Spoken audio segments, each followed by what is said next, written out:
Okay, Susie. Are you ready? Yes, we're ready. Okay.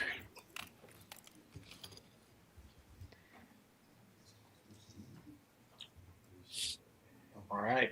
Good afternoon, everybody. It is 1 o'clock on August 25th. I apologize for not being there in person. I'm feeling a little under the weather today. And Chair Delgado is unfortunately detained at the Reno City Council and will be joining us shortly. But with that, Councilman Jared, will you lead us in the Pledge of Allegiance, sir? Would you join me in the Pledge of Allegiance? I pledge allegiance to the flag of the United States of America and to the republic for which it stands, one nation, under God, indivisible, with liberty and justice for all. Vice Chair, would you like me to run for roll call? Yes, please. Chair Delgado will be late. Vice Chair Lucy, Here. Chief Michael Brown, Here. Councilman Dare, Here. Dr. Denko is absent, Dr. Novak, Here. Dr. Clacking, Here. and I'm your recording secretary. Vice Chair, we have a quorum. Thank you, Madam Clerk. I appreciate that. We will move on to item 3. This is the approval of the agenda. We are going to take things a little bit out of order today. We're probably going to hold off on item 9A, which is the REMSA board appointments, until Chair Delgado can join us. And hopefully we will get to that when he is here. But if not, we will postpone that until Chair Delgado can be in attendance for that portion of the meeting. So with that, I am looking for a motion to approve the agenda as posted. So moved. I have a motion and I have a second from Dr. Clacking, a motion from Dr. Novak. All those in favor signify by saying aye. Aye. All those opposed, motion carries unanimously. Mr. Executive Director, will you please, or Health District Officer, I'm sorry, will you take us into item 4, sir? Yes, thank you for chairing today, Commissioner Lucy. We have recognitions next, and I'd like to begin with years of service. Today we are recognizing Rihanna Lavoie, a management analyst in the Office of the District Health Officer, for 5 years of service. Rihanna, if you could please stand to be recognized. So thank you for your service to the Health District and our community. And please stick around and we'll take some pictures at the end of this. And also I wanted to recognize Stephanie Chen. I think I saw Stephanie walk in. Stephanie, if you could stand up, please. Stephanie is a health educator coordinator in CCHS and also has been with us for 5 years. So thank you for your service. And I don't believe we have Mr. Peterson with us today, but I wanted to recognize Craig Peterson, who was recently promoted from Senior Air Quality Specialist to Air Quality Supervisor. And also wanted to recognize Chief Pham, who has resigned as an environmental health trainee from Environmental Health Services, sadly due to a family relocation. And then we also wanted to recognize Rachel Ladd with CCHS for Health Heroes Award. So thank you, Rachel. She's being recognized for her great performance in the health district and recognition for supporting our values of professionalism and partnership and collaboration. And then I also have proclamations next on the agenda. So Chair, would you like me to continue with those? Okay, thank you. Chair, for the record, I'd like to announce that Dr. Denko logged in at 1:03 p.m. Thank you.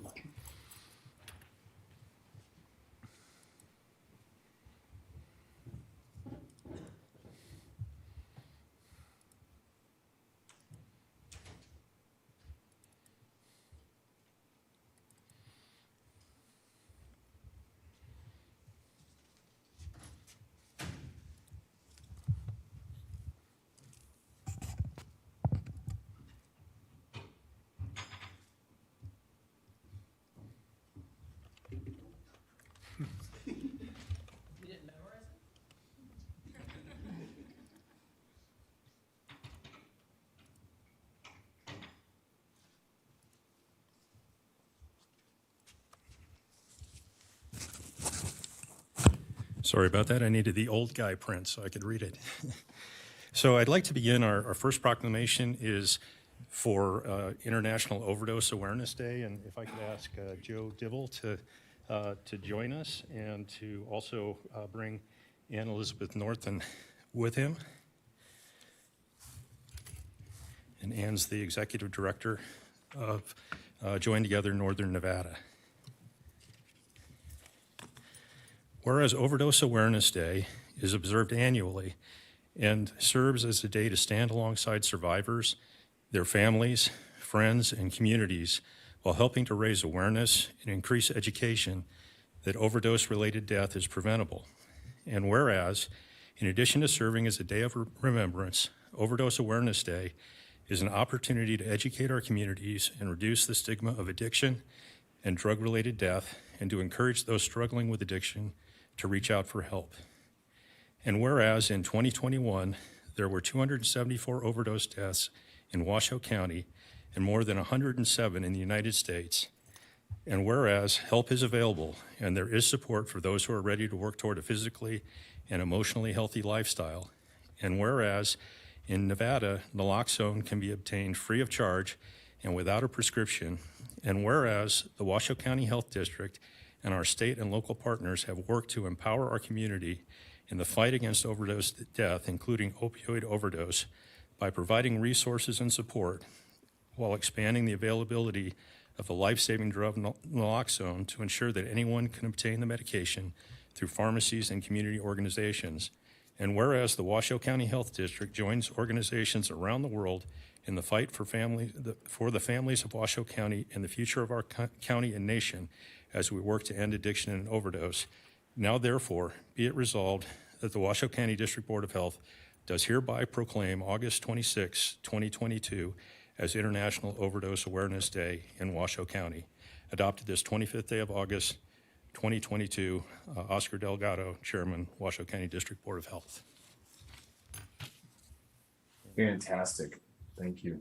I have the certificate for the proclamation here, and I welcome you to make any remarks you'd like. Thank you. I'll be brief. I am a proud partner. My name is Joe Dibble, for the record, health educator here at the Washoe County Health District. I am a proud partner of Join Together Northern Nevada, a nonprofit coalition whose mission is to create a healthy, drug-free community by building successful partnerships to support prevention, education, and outreach. Ann Elizabeth Northam is the executive director of Join Together Northern Nevada and is a certified prevention specialist who is passionate about moving the needle in regard to substance misuses in our community.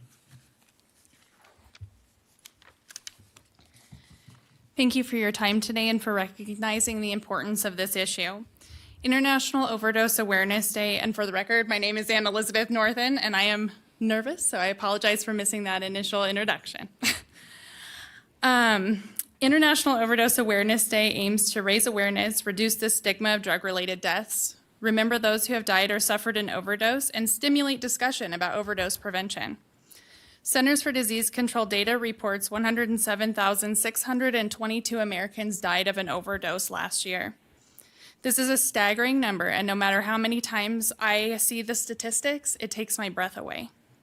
I was born and raised in the Truckee Meadows, and I believe in the power of our community. Collective community grief can lead to the messaging and modeling of hope, which is a powerful weapon in the fight against overdose deaths. We encourage all community members to learn the signs of overdose, how to save lives using naloxone, and how to remove stigma around overdose deaths so that those who are suffering can seek help and those who are grieving can find support. Community resilience is a powerful tool for the mitigation of overdoses in our community. Together, we can lift each other up and make a difference. Thank you again for raising awareness for this important issue, and we hope to see all of you at the Join Together Northern Nevada Overdose Awareness Day event this Friday, August 26th from 5 to 8 p.m. Thank you. Awesome. Congratulations. Is there any comments for Mr. Dibble or any of our guests? Thank you. No public comment. All right. Mr. Health District Officer. Thank you, we're on Chair. our next proclamation. Thank you. Our next proclamation is for Breastfeeding Awareness Month. Whereas public health experts acknowledge the many physical and mental health benefits of breastfeeding for children and their mothers, and public health leaders in Nevada and throughout the nation promote and support breastfeeding as the optimal method of infant feeding through nutrition programs, such as the Special Supplemental Nutrition Program for Women, Infants, and Children. And whereas the Healthy People Initiative consistently identifies breastfeeding as a national health priority. And whereas the American Academy of Pediatrics recommends exclusive breastfeeding for approximately 6 months with continuation of breastfeeding for 2 years or longer as mutually desired by mother and child, a recommendation concurred to by the World Health Organization and the Institute of Medicine. And whereas scientific data indicates breastfeeding and providing young children with human milk optimally enhances child and maternal health outcomes and is a key disease prevention strategy for various conditions, including breast and ovarian cancers, serious viral infections, including COVID-19, sudden infant death syndrome, asthma, autoimmune conditions, obesity, type 2 diabetes, and leukemia, many of which disproportionately impact Black, brown, and indigenous people. And whereas there are substantial racial and ethnic disparities in access to lactation support resulting in reduced breastfeeding rates and an associated increased risk for a variety of negative health outcomes. And whereas National Breastfeeding Month, consisting of World Breastfeeding Week, Indigenous Milk Medicine Week, Asian American, Native, Hawaiian, and Pacific Islander Breastfeeding Week, and Black Breastfeeding Week provide important opportunities to address barriers to the use of human milk faced by families across the United States and around the world. And whereas the consistent and well-documented health, economic, and environmental benefits of human milk feeding shows that this is an investment that will continue to produce measurable dividends across the country and many times over for families, employers, and the government. And whereas breastfeeding support is a valuable resource for every family, regardless of race, ethnicity, gender identity, sexual orientation, education level, socioeconomic status, or any other factor that makes every family and community unique. Now, therefore, be it resolved that the Washoe County District Board of Health does hereby proclaim the month of August 2022 as Breastfeeding Awareness Month, adopted this 25th day of August 2022. Oscar Delgado, Chairman of the Washoe County District Board of Health. And I believe we have Kelsey Atkin here to accept the proclamation.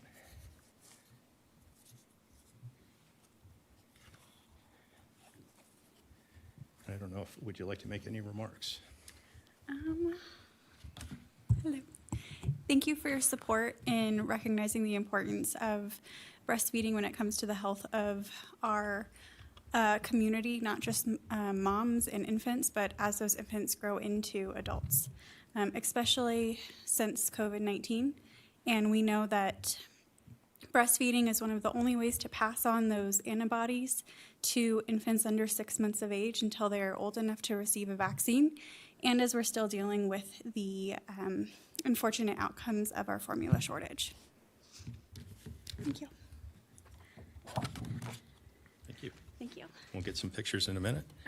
And that was Kelsey Atkin, a supervisor in our WIC program, and the chair of our Health Heroes Award Committee. So, and next I have National Preparedness Month, and I believe that Andrea Esp is here to accept this, and that we have some regional partners that we would like to come down for this as well. If you could please join us.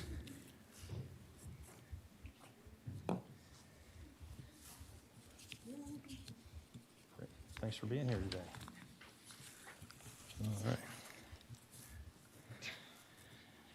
So, whereas National Preparedness Month creates an important opportunity for every resident of Washoe County to learn more about ways to prepare for all types of emergencies, including public health threats, potential terrorist attacks, and natural disasters. And whereas it is often neighbors and friends who respond first on the scene after an emergency. This year's National Preparedness Month theme from the U.S. Department of Homeland Security is A Lasting Legacy, asking all citizens to be resilient and reminding them the life each person builds is worth protecting. Prepare for disaster to create a lasting legacy for you and your family. Whereas experience tells us that investing in the preparedness of ourselves, our families, business, and communities can improve the response to and recovery from a disaster or other emergency, thereby reducing the physical, emotional, and financial impact of that disaster or emergency in our communities and in our nation. And whereas the Washoe County Health District, in coordination with the Washoe County Emergency Management and Homeland Security Program, is working with the various divisions and other state and local private and volunteer agencies together to increase public awareness in preparing for public health emergencies and to educate individuals on how to take responsibilities for preparedness. And whereas emergency preparedness is a responsibility for every citizen of Washoe County, and everyone is urged to make preparedness a priority, working together to ensure that individuals, families, and communities are prepared for any type of emergency. And whereas all citizens are encouraged to participate in citizen preparedness activities and to visit the website readywashoe.com to learn more about emergency preparedness, which includes these simple steps. Make a plan, know who to call, where to meet. Assemble a kit, know what to pack, and have enough supplies for at least 3 days.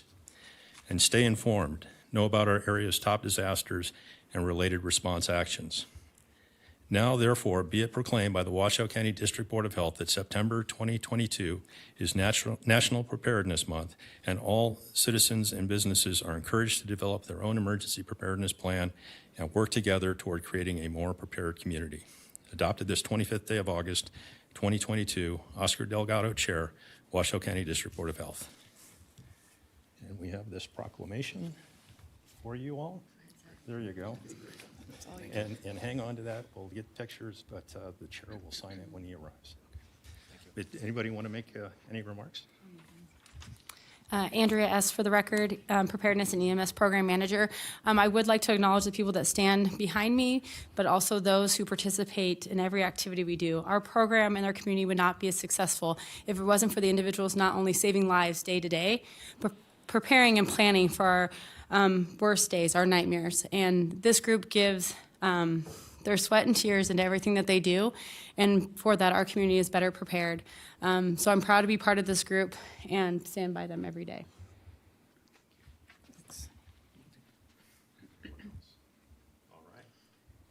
Well, thank you all. This is fantastic. I do appreciate all the work that everybody does. So, I'm Health District Officer. I'm going to turn the meeting over to Councilman Dare to run from the dais. I'm having difficulty talking from home, so I will turn over to him. Very, very well. Are you ready for pictures? Let's get the vote first, and then We need a motion? Okay. We got a first. Do we have a second? Awesome. Any other discussion? And all in favor? Aye. Any Aye. opposed? Aye. Very good. Passes unanimously. Congratulations. And we do obviously thank you guys so much. We only are as good as we prepare for many times. And so that work you do is crucial, and also obviously working together. So we'll come down and take a picture. perfect. If you could please vote, please, so we could, thank you.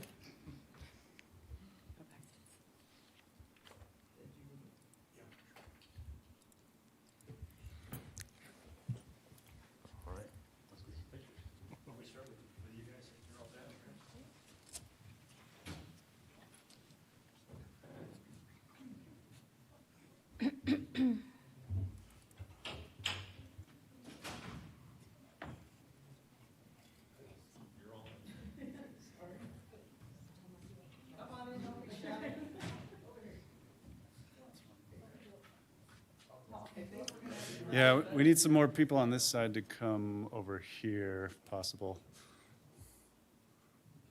Yeah, we'll make it work. All right, here we go. And 3, 2, 1. Good. Thank you. We're going to superimpose Oscar.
Okay, we are now to public comment, and I don't know if we have anybody signed in for public comment. Sorry, I didn't mean to rush you there. No register for public comment. Okay, if anybody is here and wants to do that, please fill out a paper and turn it on over here. And let's go ahead and number 7. We have our COVID-19 and monkeypox update from from Kevin Dick. Thank you, Councilman. Our COVID-19 situation right now is actually pretty good here in Washoe County and in the state of Nevada. Our community level is at low. It has been for the past couple of weeks. The week before this, Nevada was all entirely in the low community level for all of our counties, and we were the only state in the nation that had that. And this week we're one of 2, and New Hampshire is the other state that is all at the low level. So our 7-day average is at 61.43 as of today. And in mid-July, that number was 234. So it's come down quite a bit. Our wastewater levels are remaining low, and the genomic sequencing that's being done at UNR is showing that at the Tumwharf headwaters, the BA5 subvariant of Omicron accounts for 99.9% of the COVID-19 that we're detecting. Our hospitalizations reported by the Nevada Hospital Association are at 32 confirmed and suspected patients with COVID-19, and the latest CDC data is showing new admissions at 4.5 per 100,000 over 7 days, and the percent of staffed inpatient beds with recording in progress. With confirmed COVID-19 patients is at 2.5%. So our hospital impact from COVID is very low. So these are all really encouraging signs for us right now. We have therapeutics widely available, and we are just urging people to get vaccinated if they haven't been vaccinated already, and to maintain their vaccination protection with boosters as they're eligible for them. On monkeypox, we currently have 13 cases now in Washoe County. We are doing disease investigation and identifying close contacts of those patients so that they can receive the post-exposure prophylaxis of the vaccination with Jynneos.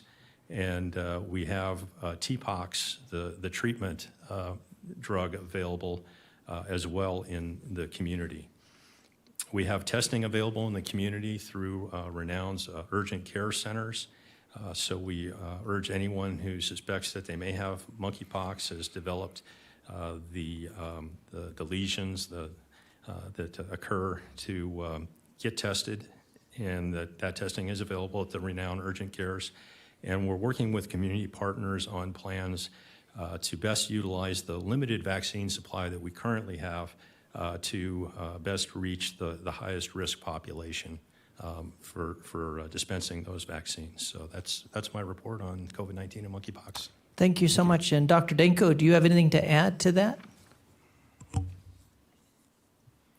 Any thoughts? I think that was quite a good summary. I don't really. Thank you. Thank you so much. Any questions, thoughts? Okay, thank you so much. That's not styles for action, it's just information. So we'll go on. Thank you. And that's good news, actually. We like to hear that. And we like to be ranked for good things. So that works out very well. We don't always get ranked for those kind of things. So we're going to move on to our consent items. Is there anybody who'd like to pull one or have any questions on that before we make a motion? I move we accept the agenda. We have a first. Second. And any more discussion? With that, let's go ahead and vote. Do you want us to do it live? Are we doing both? So let's go. Councilman Dara, if you can, you should probably do both of the voice vote and the live vote on tablets. Gotcha. So we have a motion, we have a second, and all approved? I mean, all in favor? Aye. Aye. And any opposed? Aye. And passes unanimously. Thank you very much. And let's go ahead and continue. We're going to skip 9A as we mentioned, and my screen just went a little crazy. I think I pushed the wrong button. Let me make sure. And okay, let's go ahead and go into 9. Do we want to just skip 9 and do all REMS at that time, or should we do 9B and C? I think we only voted for 9A, though. I'm sorry, the request was only to defer 9A until Chair Delgado is available, so we can proceed with the rest. So let's go ahead and have a review and acceptance of the REMSA Health Operations Report for July 2022. And I think Barry Duplantis is joining us. Thank you, sir.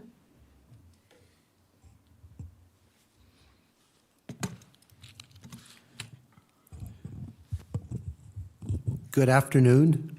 My name is Barry Duplantis, Interim CEO for the record. You've all received a copy of REMSA's July Franchise Compliance Report for your review. I'd like to highlight that for the month of July, which is the beginning of our fiscal year for 2023, REMSA's Priority 1 system-wide average response time for the whole system was 6 minutes and 14 seconds. Specific to Priority 1 Zone A compliance, we came in at 91%. And our Priority 1 Zones B, C, D compliance came in right at 90%. REMSA continues to focus on meeting compliance to its franchise obligations as we continue to recruit and hire additional EMTs, AEMTs, paramedics to serve our community. REMSA currently employs, and this number is the same number I gave you last month, so we held steady, 162 clinical employees who service ground ambulance calls. Additionally, we have 13 full-time supervisors and 103 contingent or per diem folks who help to pitch in to fill seats in our schedule. And of that, incidentally, 3 of those are EMS folks with RNs in that per diem rank. So we're pretty excited to have that level of skill. As noted in this report, as you go back and look at the report, during the month of July 2022, REMSA responded to 8,184 calls, which is 887 more than June. Works out to be about 12% more. Of that 8,184 calls that required a response, REMSA transported 4,926 patients to area hospitals. That's 316 more than I reported to you in the month of June. Accordingly, as we look at this data, 60% of our responses in the month of July 60% of those were transported to emergency rooms. By comparison, in the month of July, 63% of our patients required a transport. So as we look at the data, I can clearly indicate to you that as a system-wide responses were 12% higher than a year ago, and ambulance transports are 7% higher than a year ago. I point that out because as a community and as a system, not only is it obviously an additional demand for EM services provided by REMSA, but REMSA serves as a secondary PSAP, as you know from our previous discussions. That also means that our primary PSAPs are likewise busier. So I just put that out there for just common knowledge of where we are as a community. And then lastly, with regard to the month of July, REMSA's EMS patient survey resulted in a total score of 92.3, which is an improvement over the month of June, which was 91.88. As we noted in our last monthly report, REMSA routinely investigates patient feedback and takes corrective action to fix issues and concerns that are discovered in patient feedback. I would like to note something, however, that is very important for us just keep on our minds, and it's been brought up in the last meeting.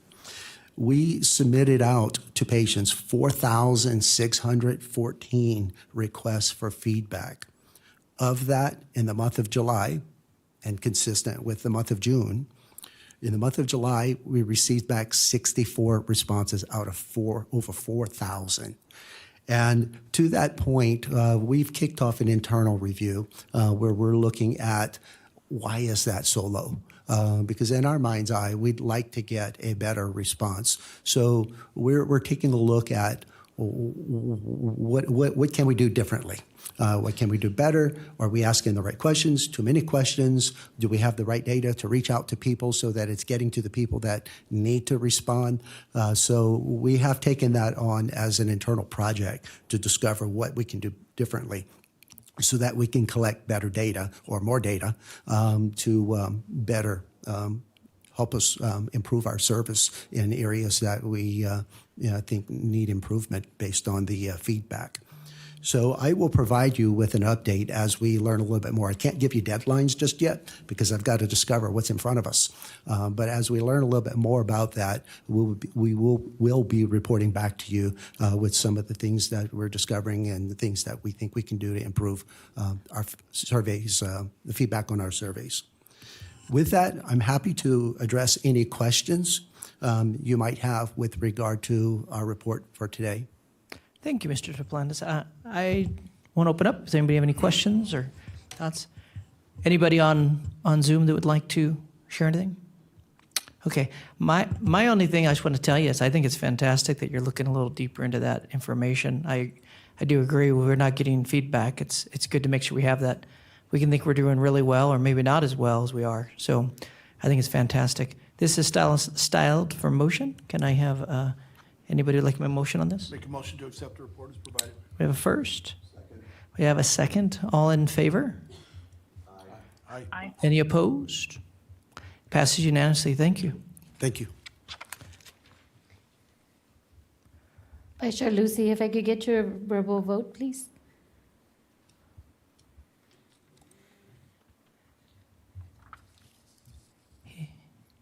He's been coughing. He may have to step away for a second.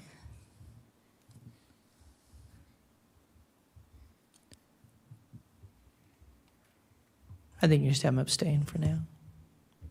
Abstain.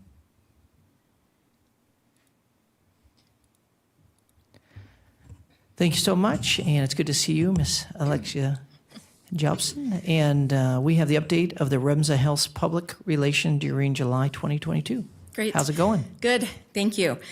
Good afternoon, members of the board. Alexia Jobson, Director of Public Relations for REMSA Health, for the record. Of course, as we heard, you have the Public Relations report for July for your review, and I'll share a couple of more recent updates with you. Recently, Executive Director Adam Hines was the guest on the podcast Inside EMS. The program is part of EMS One, one of the most comprehensive destinations for all levels of providers and leaders in the out-of-hospital healthcare profession. Adam's podcast appearance focused on the importance of working with providers, patients, and community partners to improve the delivery of emergency medical services. Earlier this month, REMSA Health worked with Vitalant to host a blood drive as part of the Battle of the Badges annual blood drive event. Despite a busy system, we had a good participation among our employees. And finally, leave it to the PR person to make a shameless plug. If you aren't yet following REMSA Health on Instagram, LinkedIn, and Facebook, you're missing out on some great content that highlights the hard work and impressive talent of our providers and staff. In the second quarter of this year, we produced a total of 240 posts across all of our platforms, which resulted in our content being viewed more than 630,000 times and received more than 25,000 engagements. I'm available to answer any questions you might have. Any questions? Thank you so much for that report. Thank you. Appreciate it. Now we are on to an update and discussion and possible acceptance of the Notice of Noncompliance Response Letter from REMSA dated August 12th, 2022, and corrective action detailed within the plan and direction for REMSA to continue to provide monthly updates to the board on the progress of the corrective actions. And this is Sabrina. Good to see you. Thank you. How do I say your last name? It's hard to read on here. Braswell? Braswell. Braswell. Thank you for the attempt. Yes, I'm trying. For the record, my name is Sabrina Brazwell, the EMS coordinator, and I'm here to just give a brief summary of the actions that led up to this agenda item, and then I'll hand it over to REMSA with Interim CEO Barry Duplantis to answer any questions. At the last District Board of Health meeting, a decision was made to allow the program on behalf of the District Health Officer to inform REMSA of their noncompliance for the previous fiscal year, specific to Section 7.1 of the franchise agreement. And this speaks to the information contained within the staff report is in regards to 7.1. The letter was actually sent to REMSA on August 4th, and a reply was received on August 12th. That reply has 3 sections broken down specific to corrective actions, short-term corrective actions planned, and longer-term corrective actions planned that they can speak to in more detail if you have any questions. Do we have any questions? I'd say thank you for the update. This also is stylized for action. Can we go ahead and get an acceptance of this report? Oh, Mr. Duplantis, do you have something to share on this as well? Oh, sure. Come on up. I thought you were here just for our questions, but you're not off the hook. Happy to help. With regard to our action plan, we have certainly been working this as you would expect any concerted effort to be done to fix a problem. As we have come out of COVID, there's no doubt that compliance has been an issue for a whole myriad of reasons. But as Sabrina articulated, we've submitted a documented plan, and I'd just like to comment on a couple of the things that we have done to help you understand a little bit of exactly what we're doing. We are now up to 62 shift lines. When we spoke last, we were at 58 shift lines. We're now staffing 62 shift lines, and we're constantly looking at how do we increase that. Additionally, there's an item that we are going to talk about just a little bit in a few minutes from now, which deals with staffing and BLS, the use of BLS level services within our franchise. And we feel like that is going to make a huge difference as well, where we will be able to, in essence, preserve ALS resources for ALS calls, freeing up, in essence, the highest level of skill that we have to attend to the highest acuity patients. And then conversely, we would be using the BLS services for things like inter-facility transports, where a patient might be just being released from hospital, going home, or going to a skilled nursing facility where the physician doesn't warrant any medical need at all. So it's under very limited circumstances. So that will be discussed in just a few minutes, and that is something that we're relying upon to also help our system. We've also been very active in making scholarships available to our high schools. It works out to right now we have 10 high school scholarships that we've made available. It's about 1 per high school on average. We're trying to encourage and develop organically talent to work in EMS in our community. Our philosophy and our feeling is that no one will care for our citizens better than people who were born and raised here and are passionate about staying here and want to develop a life taking care of each other. We've also expanded our capacity to do in-house clinical training, and we've also implemented a scholarship to encourage paramedic level of education within our paramedic school to help bolster the level of skills that we have available. And we've likewise, because I've mentioned the volume in my previous report, we've added to our comm center as well. We've wanted to bolster the number of people answering the phone so that when people call, they get a response and they're not delayed in having someone pick up the telephone. So those are some of well, and there's one other additional item I should mention because it's something I say repeatedly most everywhere I go, and it's that if you run across anyone in any of the organizations that we interface with, particularly those of police and fire. And I wouldn't mind if you put the good word out that if there are people who are trained in EMT, AEMT, or paramedics, that you put the good word out that give RIMSA a call. They probably could use your help. Again, we certainly have capacity to help to have people help fill in empty seats. And, we'll work with the clinical skills, but they could be as qualified as an EMT and be able to serve our community. So as you're having conversations with other folks, always keep that in mind. As members of the District Board of Health, and for all of us really here in this room, we have some interest in health in some fashion. Any opportunity you have to be an ambassador is greatly appreciated. So those are our short-term items. We also have some longer-term items. Some of these items are going to take a little bit longer to fix because they deal with patient navigation and staffing as to how we handle situations when wheels don't need to roll to a call. And we've even got some longer-term items. One of the most significant of that is our active participation in the regionalization project for which we're working on. And we are, as I've said before, a very enthusiastic all-in supporter of the work that we're doing with regionalization because we have got to share resources, we've got to share infrastructure, we've got to share the responsibility for serving our citizens. So anytime you should hear about the work that we're doing on the regionalization, just know that if you hear something that other than that RIMSA is all in, we need to have a talk because you're hearing the wrong thing. RIMSA is all in.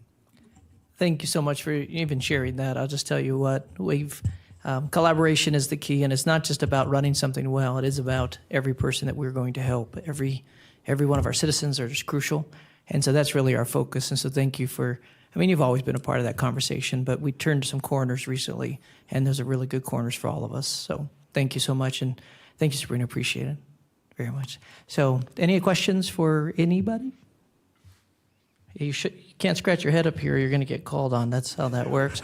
But with that said, it doesn't look like we have any questions. And with that said, I would look for a motion, if we could. Motion to accept and the non-compliance letter and the plan that's put forth to have the monthly updates on what's taking place. We have a first and a second. And any other discussion? Dr. Dacko, did you say something? No, I just was trying to make. Okay. All in favor? Aye. Any opposed? Aye. We are all there, so go ahead and vote. Commissioner Lucy, are you available? It's okay, just continue to abstain on that. Sorry, I'm trying to get my phone. Oh, we just want to make sure if you wanted to vote on that. Aye. Thank you. Okay. Now we are moving on to 9E. And this is an update and possible approval of connections to, it's hard to read that one, thank you. Corrections to typographical and grammatical errors in the 2014 document and modified language for the REMSA amended and restated franchise agreement for ambulance service specific to Article 1.1. And I'll let you do all the definitions and fun, but Sabrina Brazwell. Thank you. You're welcome. I learn slowly, but we get there.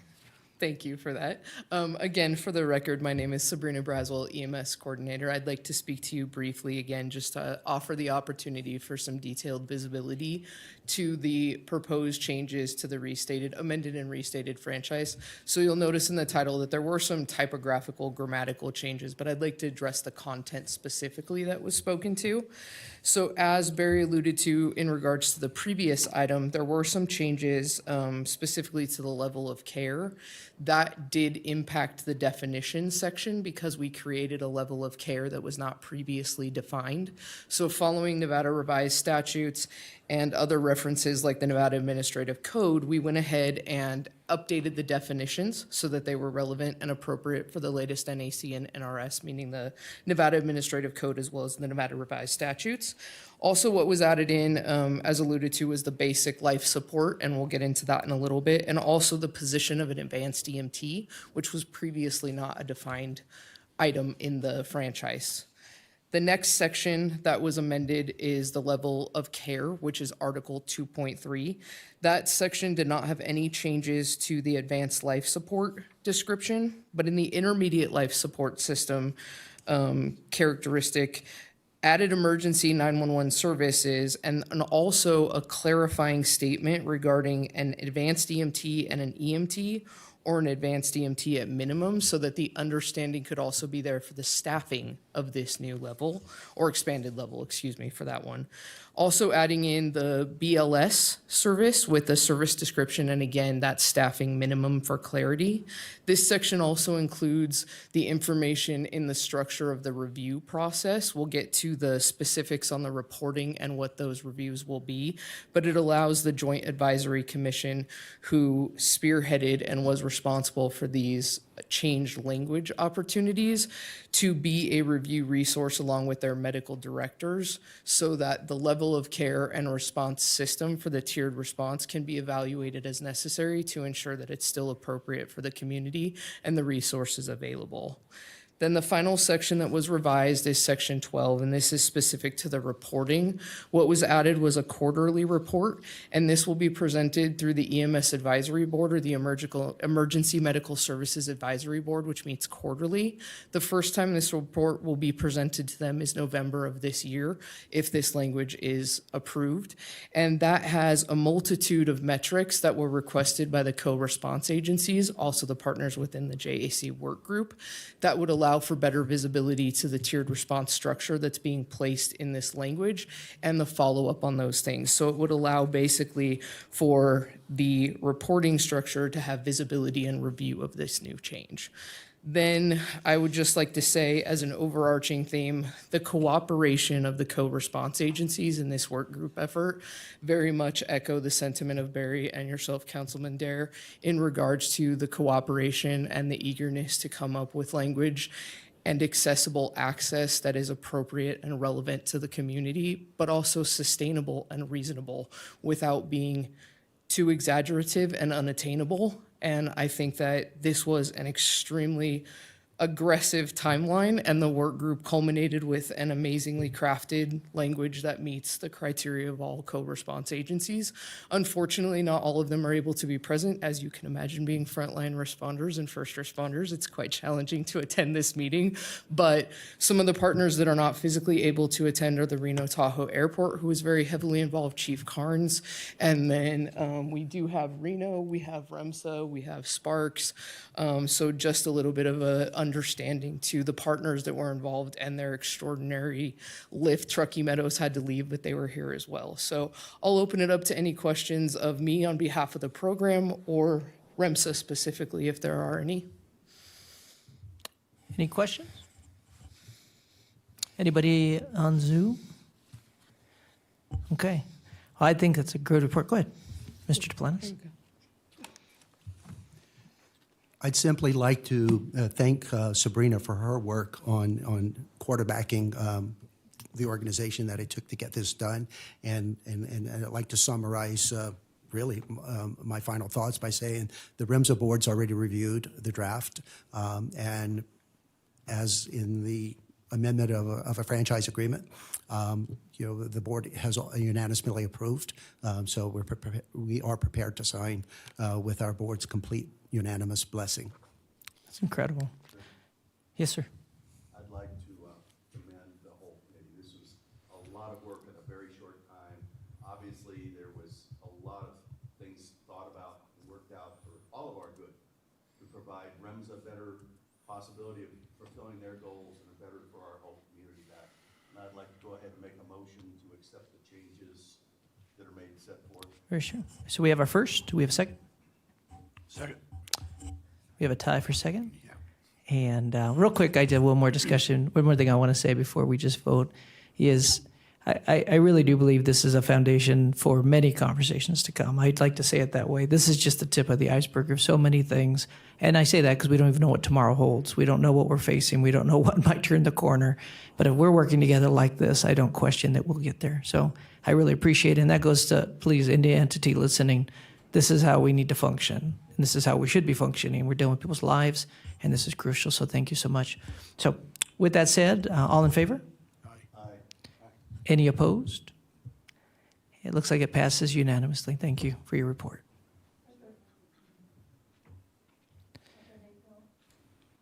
Dr. Danko, is that a agreement?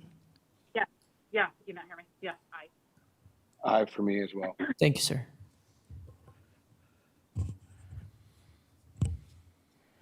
And we're on to our staff reports, and we have the famous Francisco Vega on his way down and comes around the corner and he's making it to the thing. He's making it to the bench. He's going to make it. So thank you so for all the work you do, and the floor is yours. Thank you, Councilman, members of the board. For the record, Francisco Vega, Director of the Air Quality Management Division. I don't have anything to add to my report, but I'd be more than happy to answer any questions. Any questions, concerns, encouragements? Okay, very good. Thank you so much. Next, we have our Community and Clinical Health Services, and that's Lisa Lotritz. Come on in. Good afternoon, Lisa Lotritz, Division Director for Community and Clinical Health Services. Just wanted to add, we wrapped up another back-to-school season. So just wanted to thank all of our staff. They worked so hard, just Saturdays and all the weekdays. Clinic was very busy. And then our divisional update for this month outlines the extensive outreach activities that we conducted in fiscal year 22. So it goes through the zip codes that we focused on and all of those events that we conducted. And so the immunization team is gearing up for monkeypox, flu, and bivalent COVID boosters. So just right on to the next thing. So they're staying busy. September 28th, the CCHS will be having our annual training day.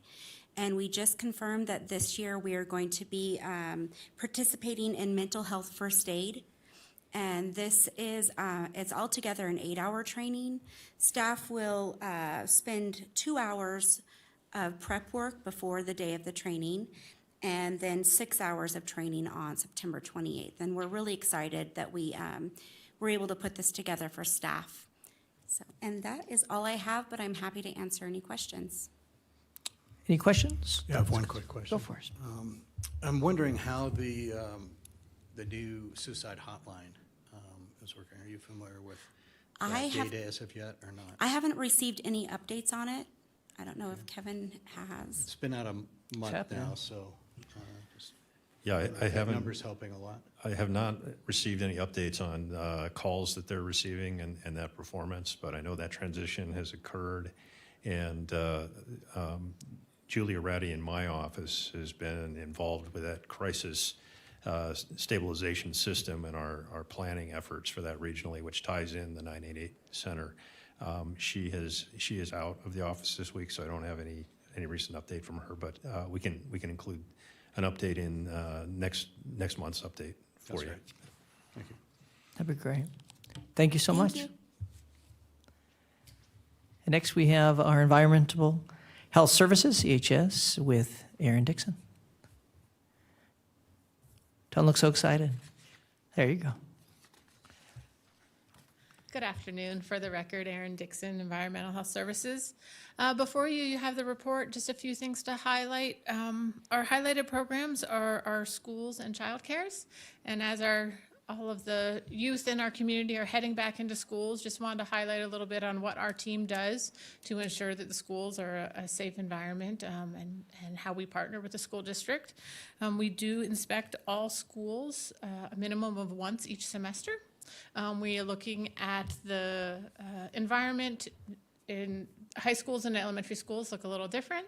But for example, in our high schools, we really go into the chemistry classes and make sure everything is stored properly. We also highlighted a little bit about how we work together with HSA on our child care inspections to make sure that those are safe for our children as well. In addition, just wanted to highlight a little bit about our commercial development. Our plan and construction intake was at 151 plans for the month of July. That was compared to 121 plans of July of last year, so we're definitely seeing a large increase. And the team completed and issued 14 health permits for the opening of the new Legends Bay Casino in Sparks in July. And then finally, our safe drinking water, we're really close to fully transitioning and partnering with our Community Services Division for completion of our engineering review for our water projects, and we're pretty excited about that partnership. And that's it. Available for any questions. I had a question. Just, I know we keep track of mosquitoes. Do we ever do anything keeping track of flies and things like that? It just seems, it sounds crazy, but I think there's been flies, actually. I've been, because I go in our community, there's been like an uptick or something going on, it would seem, of that. And I don't know if anything we're ever involved with. I know with mosquitoes, I don't know if it even transfers to anything else. No, not that I'm aware of, but, okay. But our team is always following the latest information and trends. I can see if I can get any information. Well, if we find something weird, I'd be interested. I don't know. Okay. It's something I noticed, which is odd. So thank you. Thank you. Any other questions? Okay. We're on to Epidemiology and Public Health, and this is Dr. Dow. How's your leg?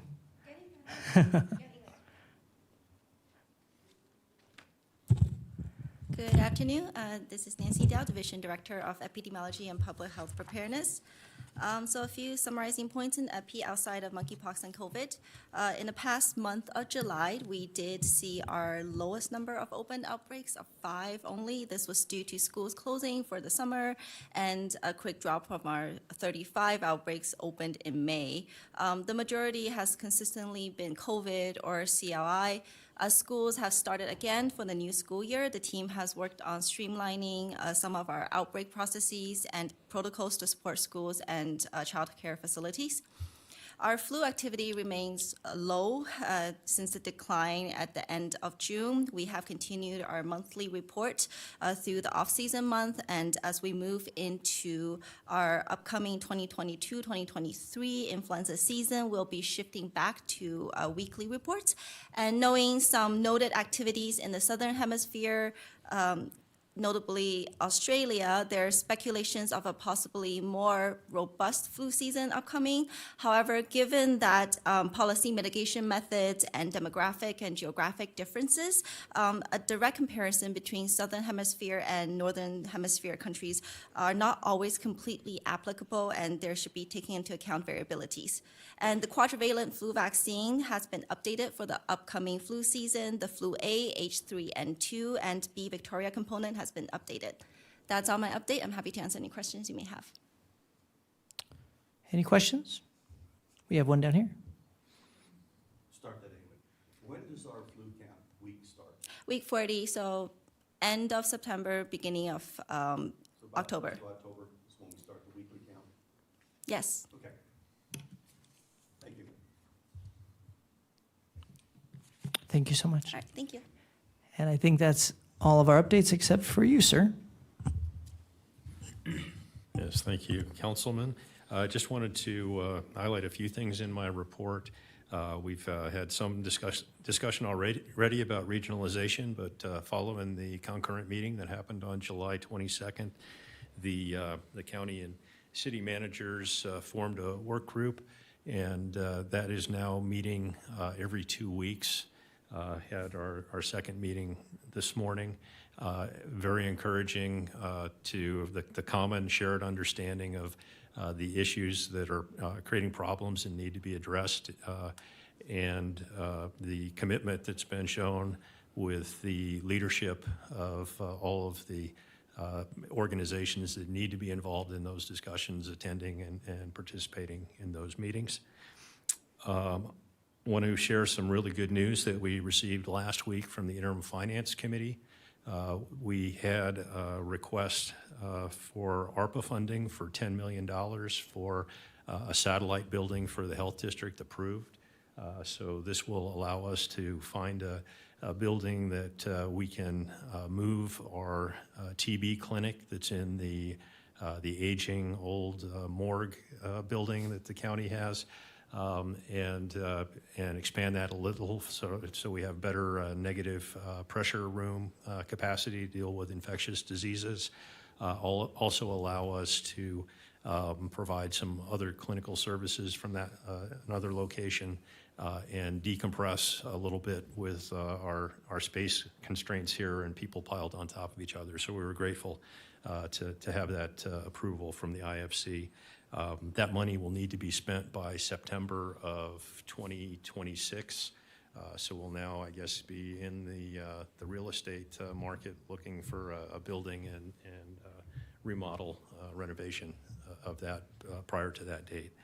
And then also last week, the Joint Interim Standing Committee on Health and Human Services met, and they approved the top priority that we had suggested for a bill draft request, that is to create a public health infrastructure and implementation fund that would be funded at $15 million each year of the biennium. That money could be used, 5% of those funds could be used by the state for statewide initiatives and for administrative purposes, but the funds are to be dispersed to the health districts based on population for us to be able to use for priorities that we identify through the board identifies, and things that we identify through our community health assessments and community health improvement plans. So the BDR is, of course, the easier step than actually getting the legislation passed. We're also continuing to work to see if we're able to have those funds also included in the budget that the governor presents, which would improve our position with that BDR. That public health fund would be a fund that's established where the money would not return to the state from that fund, but would remain there, committed to public health. And then I also just wanted to mention I had the opportunity to attend the Community Health Alliance ribbon cutting for their new Sun Valley clinic this morning, and that was very well attended. I saw you there as well, yes, Councilman, and so I know that our chair, Councilman Delgado, is having a busy day today. Also heard from him that he is still at the Reno City Council meeting, and they are today working on selecting finalists for Ward 5. So he thought he was going to be able to make it here, but it appears he will not. I did want to acknowledge that we do have, I think, a couple of people in the audience. Reverend Whitlock Lax, who has attended today, and we also have Mr. Louis Test.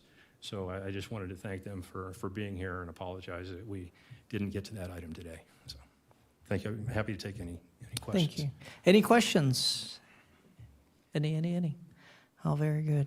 Very good. Well, we're going to go back to 9A then is what we'll do. And I'll try to explain it, and I'll let you explain a little bit more if you don't mind, Sabrina, if you want to come on down. But this is a recommendation for appointment of person to the REMSA board. Should I say persons? So yes. my understanding is that we were going to table this until since Chair Delgado is not. Did you want to table that? Oh, good enough. Yeah. Good enough. Then we'll go and table this, and That is awesome. Well, then we're actually on to the, Do you want a motion for that? oh, do we need, let's go ahead and have a motion to table this for now. I'll make the motion.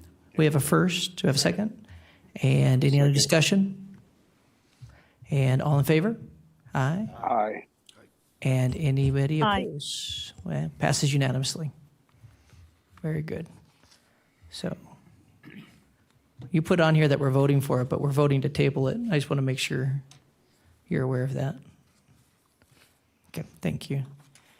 I believe let me make sure I'm right. What's next on the agenda? Number 11. I know, let's get to my computer here. Do we have any board comments or anything we'd like to have come back to us? Yes, sir. I'd like to wish Dr. Danko happy birthday tomorrow. Oh, yay. You going to sing for her? Thank you. You going to sing for her? Oh, what's that? No, no. Happy birthday. Don't call your wife for that. That is, yes, that's wise, actually. That is a very wise move. And so no board comments. I don't see on here a public comment. We're supposed to have one? Not yet. No? Okay. Well, then to our favorite time, I would move to adjourn. Have a great day.